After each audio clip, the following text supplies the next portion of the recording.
कैसे हैं सारे बच्चे?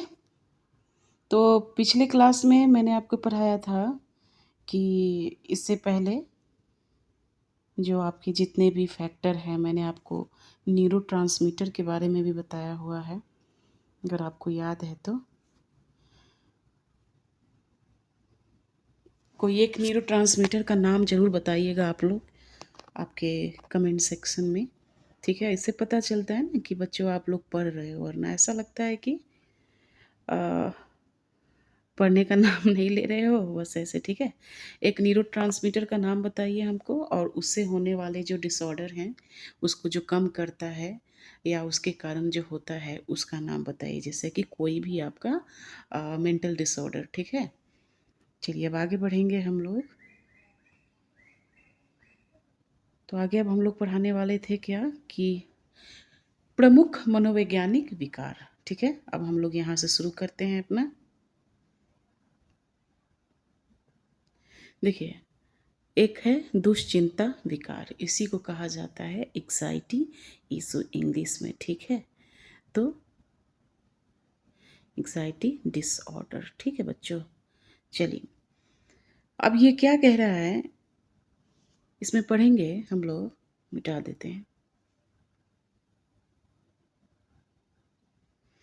क्या कह रहा है कि एक दिन, मैं इसको अंडरलाइन करके पढ़ना चाहूँगी कि एक दिन कार से घर वापस जाते समय देव ने पाया कि उसका दिल जोर से धड़क रहा है, ठीक है? उसे बहुत तेज पसीना आ गया है, ठीक है?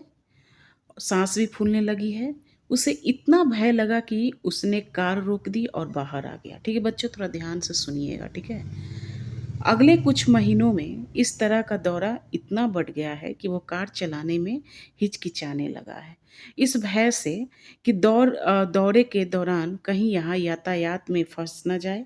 इस भय से कि दौरे के दौरान कहीं वह यातायात में फंस न जाए, देव को लगा कि वह सनकी हो गया है। पहला वर्ड क्या आया? सनकी हो गया, ठीक है ना? देखो बच्चों, ऐसे करेंगे ना, पढ़ते पढ़ते जो छोटे छोटे जो आपके एक वर्ड मिलते हैं ना, कीवर्ड, इसको लिख लिया करो, ठीक है ना? इससे क्या होगा कि चीज़ों को तुम रिलेट कर पाओगे, ठीक है? और मर जाएगा, ठीक है? क्या उसे लगा कि देव को लगा कि वह सनकी हो गया है, मतलब पागल हो गया है, वो मर जाएगा। जल्दी वह घर के अंदर रहने लगा। उसने घर के बाहर निकलने से क्या कर दिया? मना कर दिया, ठीक है ना? अभी आप देख रहे हैं कि एक दिन घर से वो वापस जाते समय देव ने पाया कि उसका दिल क्या है? जोर से धड़क रहा है, उसे डर लग रहा है, उसके शरीर से पसीना आने लगी, सांस फूलने लगी, ठीक है? अगले कुछ महीनों में इतना दौरा बढ़ गया कि वो कार चलाने में क्या कर रहा है? उसे डर लग रहा है, ठीक है ना? तो बच्चों, पहला वर्ड क्या आया? एक फियरनेस, मतलब डर। पहला सनकी, फियरनेस, ठीक है? इस तरह के वर्ड आपके पास आए हैं। अब आगे देखेंगे। हमें दुश्चिंता का अनुभव तब होता है जब हम किसी परीक्षा का प्रतीक्षा कर रहे होते हैं। मतलब हमको एग्ज़ाइटी कब होती है? जब हम किसी चीज़ का इंतज़ार कर रहे होते हैं, किसी भी चीज़ का, परीक्षा हो या किसी को आने की, किसी के जाने की, जो भी है। जैसे कि देखिए, प्रतीक्षा कर रहे होते हैं या किसी दंत चिकित्सक के पास जाना होता है। दंत चिकित्सक मतलब जो डेंटिस्ट होते हैं वो।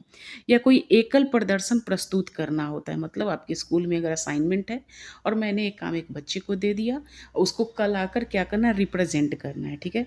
जिसकी हमसे प्रत्याशा की जाती है। मतलब अब क्या है कि जो बच्चा है कल असेंबली में, वो बच्चा अपना रिप्रेजेंटेशन देगा, अपना प्रेजेंटेशन देगा, ठीक है ना? उम्मीद हम लोग कर लेते हैं एक टीचर कि बच्चा, और बच्चे पे क्या बीतती है भैया वो तो बच्चा जानेगा।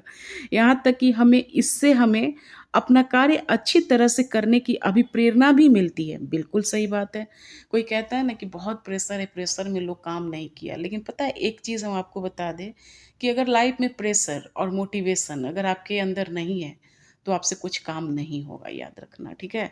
इसलिए कहा जाता है, एक बहुत मीम्स जो वायरल होती है जिसमें एक गाना बजता है, ठुकरा के मेरा प्यार मेरा इम्तिहान देखेगी, क्या देखेगी, जो जो भी है।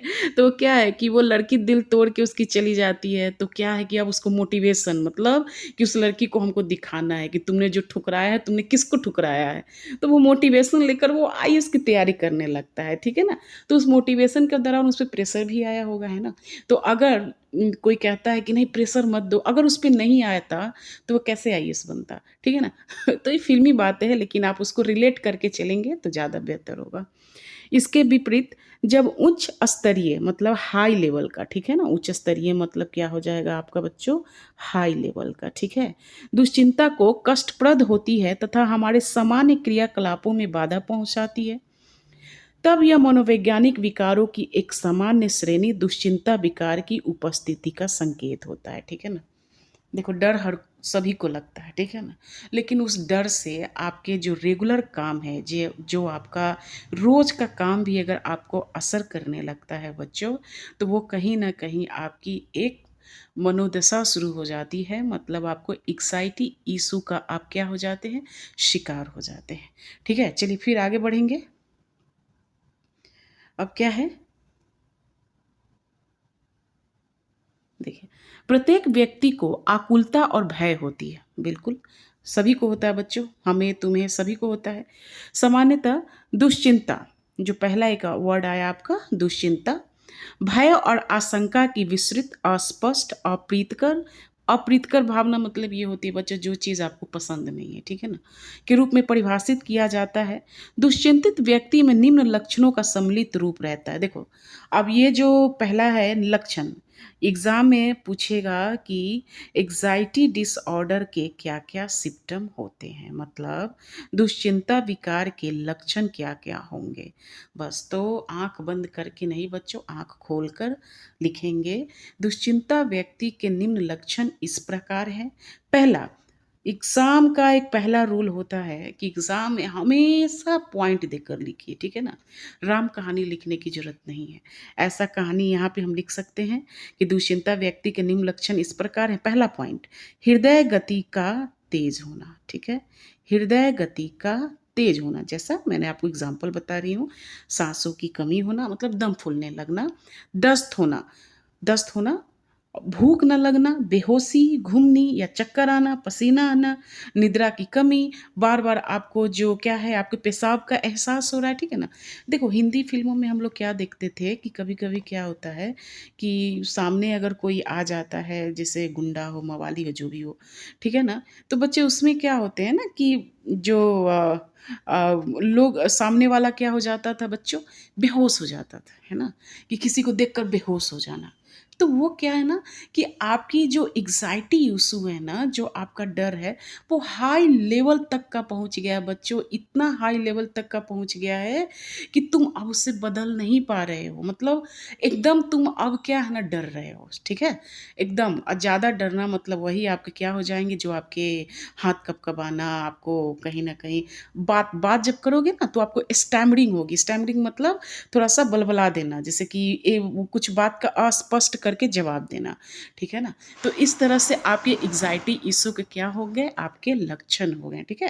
अब चलिए आगे देखते हैं कि हमारा आगे क्या है? देखिए इसमें क्या है, इस प्रकार के दुश्चिंता विकार तालिका आपकी 4.1 में है, देखेंगे। इनमें सामान्यीकृत दुश्चिंता विकार मतलब जनरलाइज्ड एंग्जाइटी डिसऑर्डर होता है, जिसमें लंबे समय तक चलने वाले अस्पष्ट, अवर्णनीय तथा तीव्र भय होते हैं, जो किसी भी विशिष्ट वस्तु के प्रति जुड़े हुए नहीं होते हैं।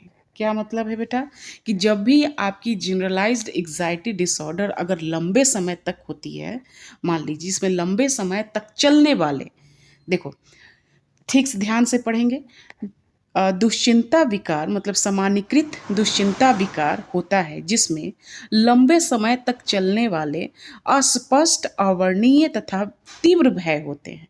मैंने आपको भी बताया कि हाई लेवल का जो डर, हाई लेवल की जो किसी विशिष्ट वस्तु के प्रति जुड़े हुए नहीं होते हैं। ठीक है, इनके लक्षणों में भविष्य के प्रति आकुलता, ठीक है, एवं आशंका, अत्यधिक सतर्कता, यहाँ तक कि पर्यावरण में भी किसी प्रकार के खतरे की छानबीन शामिल होती है। इनमें पेशीय तनाव भी होता है, मतलब पेशीय तनाव मतलब आपके जो मसल्स के खिंचाव, ठीक है ना, आपके मसल्स के क्या होते हैं, खिंचाव, ठीक है, जिसके कारण व्यक्ति विश्राम नहीं कर पाता है, बेचैन रहता है। क्या होता है बेटा कि व्यक्ति क्या होता है, उसको नींद नहीं आती है, हमेशा बेचैन रहेगा, छोटी छोटी बातों पे क्या होगा ना, डर जाएगा, सिंपल सा बात कहो उसमें भी वो डर जाएगा, तथा जिसे स्पष्ट रूप से कमजोर और तनावग्रस्त क्या होते हैं, दिखाई देते हैं। ठीक है, यहाँ तक आप लोगों को समझ में आ गया होगा कि ये आपका जो एनसीईआरटी किताब है 12th स्टैंडर्ड का कहना क्या चाह रहा है। ठीक है ना, तो क्या है, अब आगे बढ़ेंगे। देखिए, आपके जो दुश्चिंता विकार का एक कहानी, जैसे कि मान लीजिए बच्चों, ये शब्द मुझे बोलना नहीं चाहिए, लेकिन क्या करें, आप लोग भी बड़े हो गए हैं, इस चीज़ को अगर समझो तो ज़्यादा अच्छा है।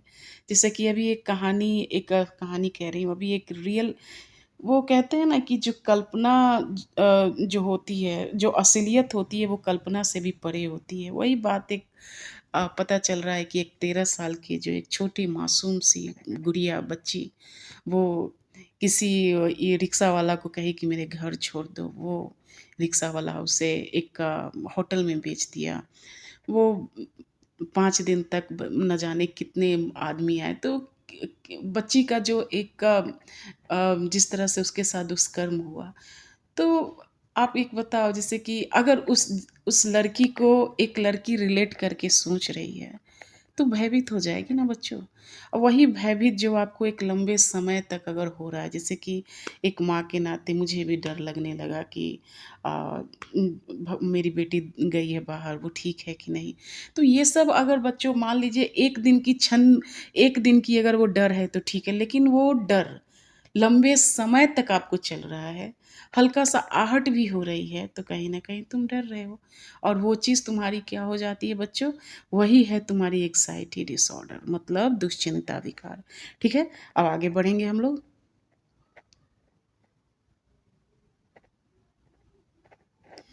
अब ये है आपकी कि दूसरी तरह का दुश्चिंता विकार होता है जिसे पैनिक डिसऑर्डर कहते हैं। ठीक है ना, इसमें दुश्चिंता के, ये क्या है,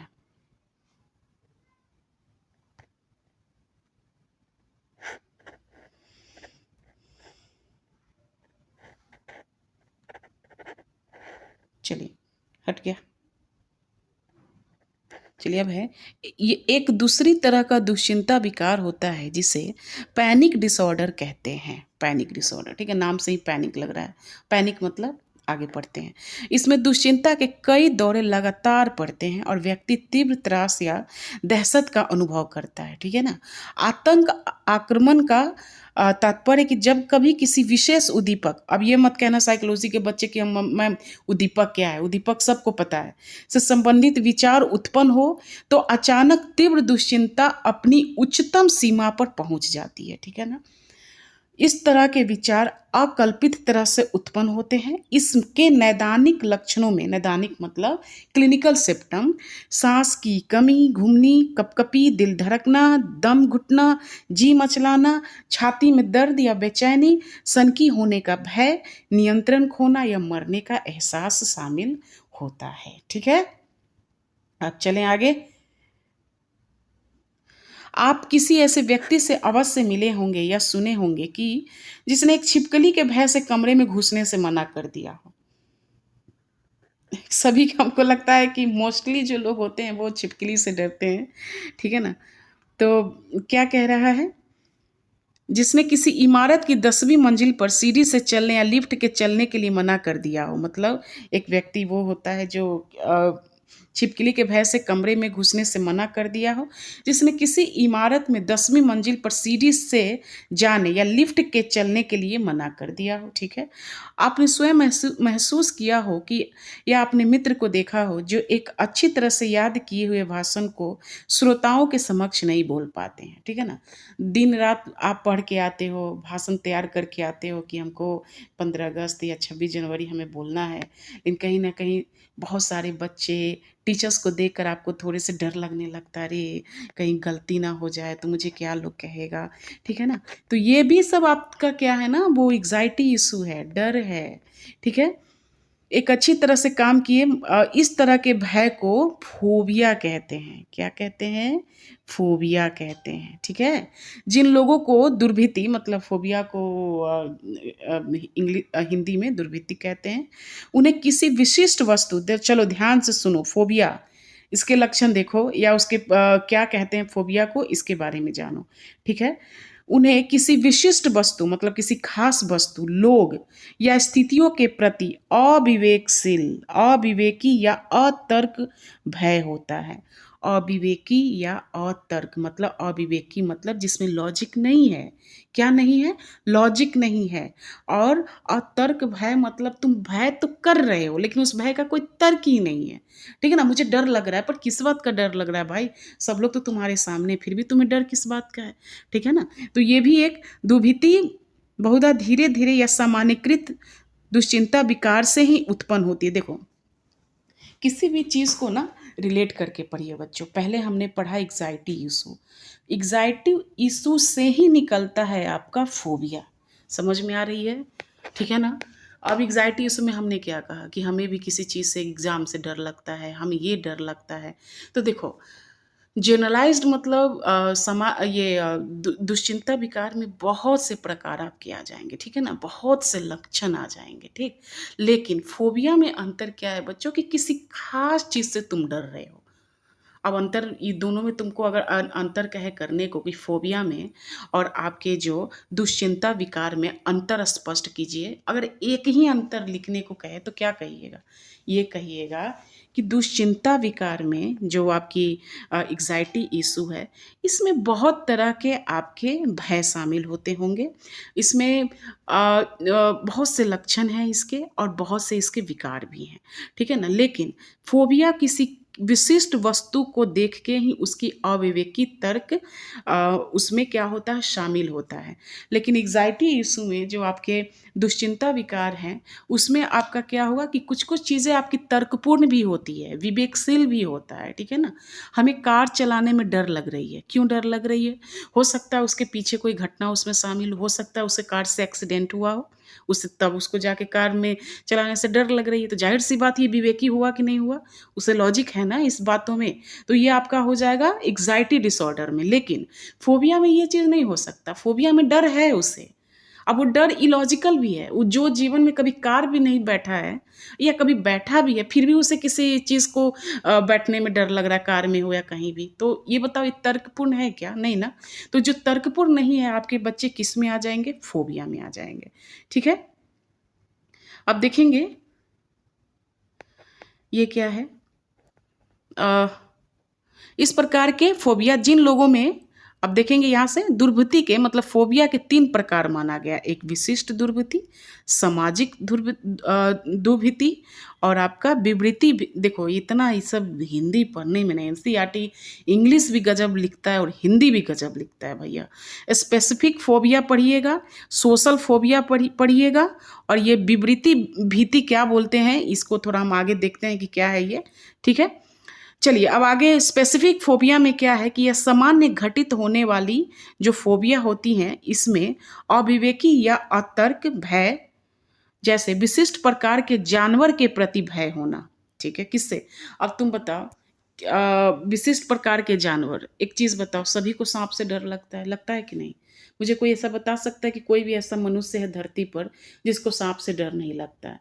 डर किसको नहीं लगता होगा पता है बच्चा? जो कहीं ना कहीं एक्सपर्ट है सांप पकड़ने में, कुछ में, तो उसको नहीं डर लगेगा, है ना। अब देखो, किसी बंद कमरे में होने का भय सम्मिलित होना, एग्रोफोबिया, ओके, ओके। ये जो आपका जो तीसरा हम लोगों ने पढ़ा, ये ऐसा हिंदी है जो सही में मुझे समझ में नहीं आया। ये होता है आपका एगोराफोबिया। ये आपके यूजीसी नेट तक के एग्ज़ाम में ये सवाल पूछ चुका है, बताइए। तो आगे हम लोग पढ़ते हैं, ठीक है? बहुत इंपॉर्टेंट है, इसको थोड़ा ध्यान से पढ़िएगा। कॉपी में लिखिएगा कि फोबिया कितने प्रकार के होते हैं। तो कौन-कौन थे? पहला थे आपके कौन-सा विशिष्ट फोबिया, मतलब ये क्या बोलते हैं उसको, स्पेसिफिक फोबिया। एक है आपका सोशल फोबिया और दूसरा है आपका एगोराफोबिया। गुड। चलो आगे देखेंगे। अब देखिए, किसी विशिष्ट प्रकार के जानवर के प्रति भय होना। अभी हम किसके बारे में पढ़ रहे हैं? अब हम पढ़ रहे हैं स्पेसिफिक फोबिया के बारे में। किसी बंद जगह के में होने का भय सम्मिलित होता है। दूसरों के साथ बर्ताव करते समय तीव्र और अक्षम करने वाले भय, उलझन अनुभव करना।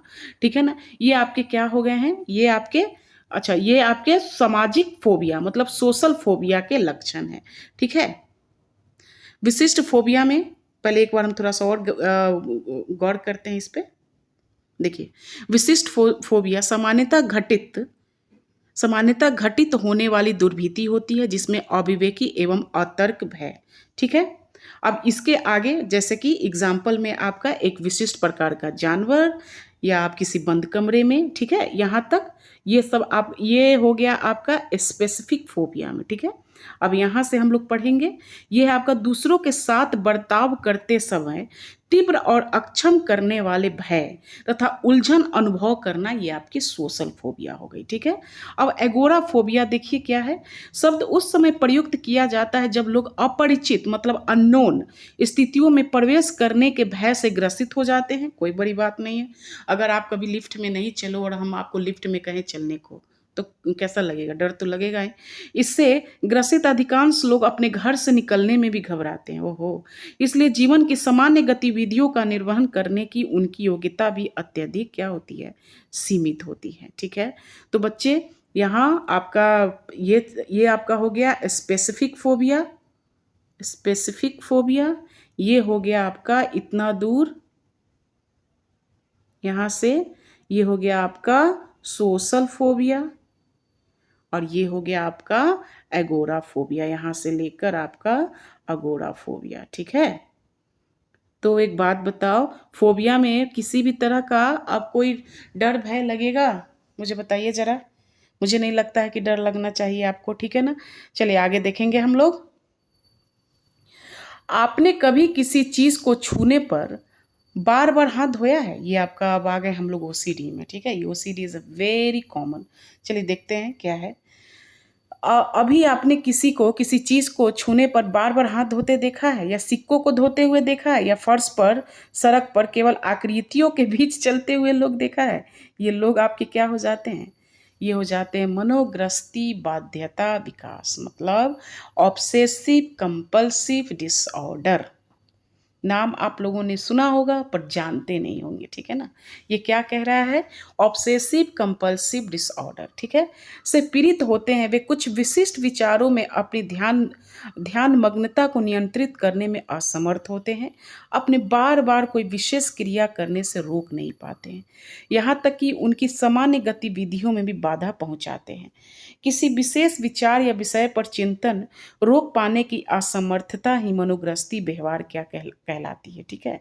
इससे ग्रसित व्यक्ति अक्सर अपने विचारों को अप्रिय और शर्मनाक समझता है। किसी व्यवहार को बार बार करने की आवश्यकता ही आपकी क्या हो गई? कंपल्सिव कहला गई। इस तरह की बाध्यता गिनना, आदेश देना, जांचना, छूना, धोना। चलिए, बड़ी सिंपल सी बात है। दो चीज़ आपके आएंगे। मैंने आपका यहाँ पे ऑब्सेसिव और कंपल्सिव डिसऑर्डर को भी भूल जाओ। ठीक है? पहला वर्ड आपका आ रहा है ऑब्सेसिव, दूसरा आ रहा है कंपल्सिव। ठीक है? देखिए, दोनों वर्ड है, आपको लग रहा होगा कि दो तीनों एक ही जैसा चीज़ है, पर नहीं। ऑब्सेसिव अलग है और डिसऑर्डर कंपल्सिव अलग है। बस अगर मान लीजिए ऑब्सेसिव डिसऑर्डर बोलना है, आप बोल सकते हैं। कंपल्सिव डिसऑर्डर बोलना है, वो भी बोल सकते हैं। अगर ये दोनों का अलग अलग मीनिंग अगर आप निकाल कर किसी चीज़ का निष्कर्ष निकाल रहे हैं, वो भी सही है। और अगर दोनों को एक साथ लेकर चल रहे हो बच्चों, तो वो भी सही है। चलिए अब कैसे, अब हम समझते हैं। देखिए, पहला हम लोग ऑब्सेसिव के बारे में। ऑब्सेसिव क्या कहता है? ये ऑब्सेसिव आपको ये कह रहा है कि किसी चीज़ के अगर बारे में आप सोच रहे हो, मतलब क्या है कि तुम सोचते जा रहे हो, ठीक है ना? देखिए, आप उस चीज़ को रोक ही नहीं पा रहे हो। देखो, नया-नया जब बच्चों सबका प्यार मोहब्बत होता है, किसी लड़की या किसी लड़का के बारे में, तो वो दिन-रात हो सकता है खाली उसी के बारे में सोचे। ये ज़रूरी नहीं है, लेकिन रियलिटी है जो हम आपको बताते हैं। मैं हमेशा आपसे कहती हूँ कि साइकोलॉजी इट जस्ट यू, सिर्फ़ तुम हो। It just yours, everything is yours, ठीक है ना? तो इस सब चीज़ को तुम खुद से रिलेट करो बच्चों। ये क्या कह रहा है कि अगर एक लड़का, एक लड़की तो एक-दूसरे को बिना सोचे रह ही नहीं पाते हैं। तो नहीं कहते हो सकता है ना तुम ऑब्सेस्ड हो गए हो। क्या हो गए? ऑब्सेस्ड। तो यही बात है कि तुम मतलब तुम अपने आप को रोक ही नहीं पा रहे हो यार सोचने में। देखो, ये सब सिंपल बात है। अगर एक लड़का-लड़की अगर इस तरह से है, बाद में अगर वो दोनों आगे अपना मतलब अब क्या बोलते हैं जो भी है, तो क्या वो लोग ठीक हो जाते हैं, ठीक है ना? लेकिन ऑब्सेशन मतलब ये लंबे समय तक चलते रहता है। मतलब तुमको दुनिया की सब चीज़ मिल भी गई है बट फिर भी तुम खुश नहीं हो, ठीक है ना? ऑब्सेशन ये है ऑब्सेसिव।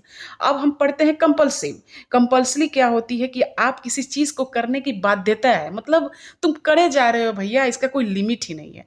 अगर हम बाहर गए, ताला लगाएँ, घर से कुछ माइल आगे गए तो हमें याद है, अरे! हमने ताला लगाया कि नहीं लगाया? अब फिर दौड़ के आओगे। फिर उसको मतलब तुम करोगे कि अरे हमने लगाया कि नहीं लगाया। तो ये क्या है ना कि एक तरह का आपकी बार-बार करने की आवश्यकता ही आपकी क्या है, बाध्यता है।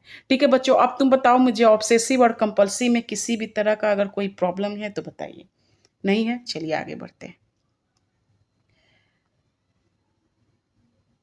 अब ये है आपका, 1 सेकंड आगे कर लें, नहीं तो फिर हमको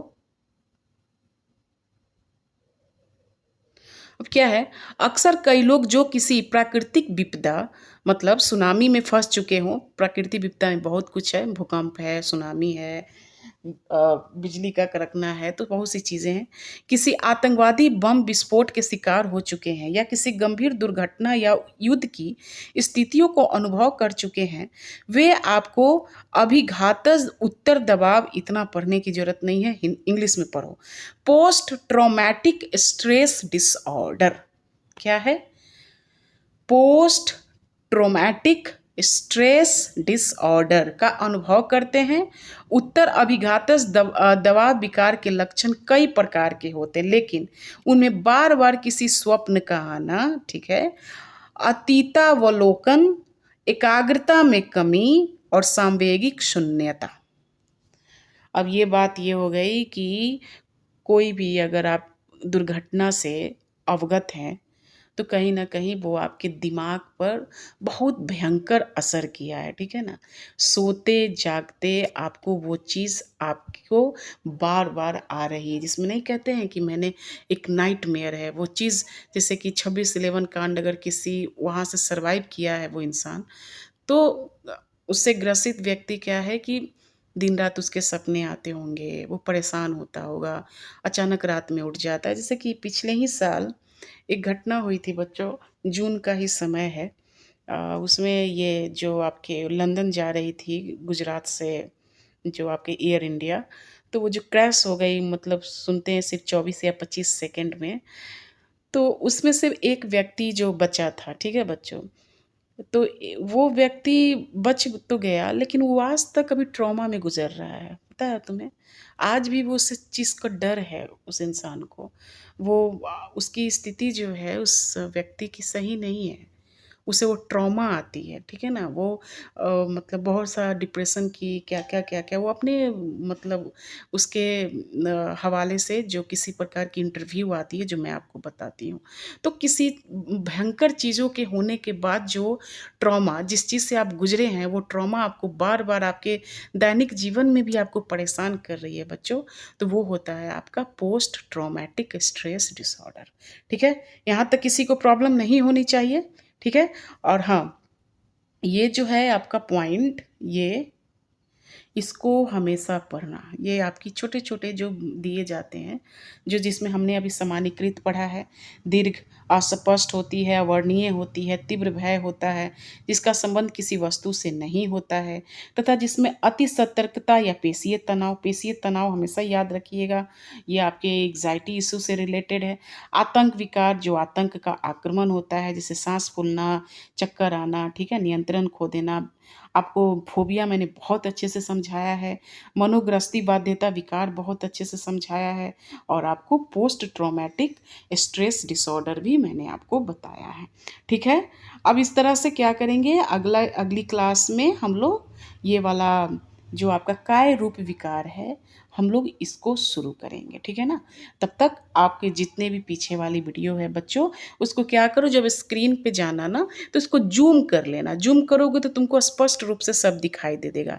स्क्रीन को ही थोड़ा-सा ज़ूम कर लेना बच्चों। उससे क्या है, आपको कंप्लीट वे में सारा चीज़ समझ में आ जाएगा। ठीक है तो? फिर मिलते हैं नेक्स्ट क्लास में।